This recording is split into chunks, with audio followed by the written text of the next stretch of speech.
ছাত্ৰ-ছাত্ৰীসকল, আজি তোমালোকৰ পঢ়িব লগা ৬ নং পাঠ MS PowerPoint পৰিচয়ৰ মৌলিক বিষয় MS PowerPoint মানেনো কি তাৰ বিষয়ে আলোচনা কৰিম।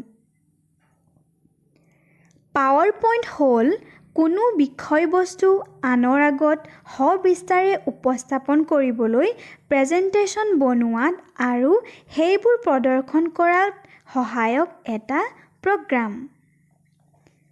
ছাত্ৰ-ছাত্ৰীসকল, সাধাৰণ অৰ্থত ক'ব গ'লে MS PowerPoint হ'ল আমি কোনো এটা বিষয় শিকিব বা বুজিবলৈ গ'লে ছবি বা ভিডিঅ'ৰ সৈতে যদি দেখুৱাওঁ তেতিয়া আমাৰ বিষয়টো বুজি পোৱাত বেছি সহায়ক হয়।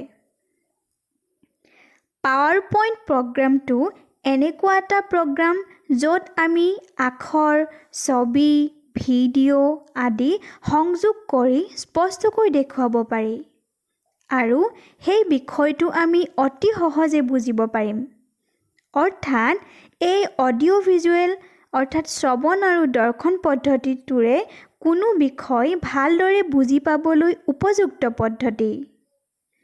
আজিৰ সময়ত এই PowerPoint প্ৰেজেন্টেশ্যন প্ৰগ্ৰামটো অতিকৈ জনপ্ৰিয়। বুজি পাইছানে? বুজি পাইছোঁ বাইদেউ।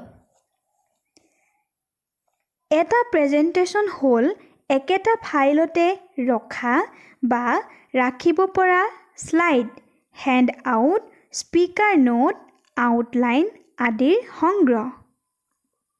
ইয়াৰে স্লাইডবোৰে প্ৰেজেন্টেশ্যনটোৰ সুকীয়া পৃষ্ঠাক প্ৰতিনিধিত্ব কৰে।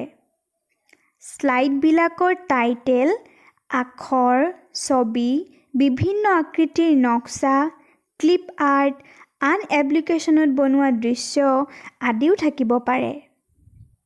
কোনো এটা প্ৰেজেন্টেশ্যনৰ বগা কলা বা ৰঙীন প্ৰিণ্ট আউট উলিয়াব পাৰি। কাগজ বা অন্য কিছুমান মাধ্যমতো এইবোৰ ছপা কৰিব পাৰি। ছাত্ৰ-ছাত্ৰীসকল, আজি তোমালোকে থুলমূলকৈ MS PowerPointৰ বিষয়ে কিছু কথা জানিলা, নহয়নে?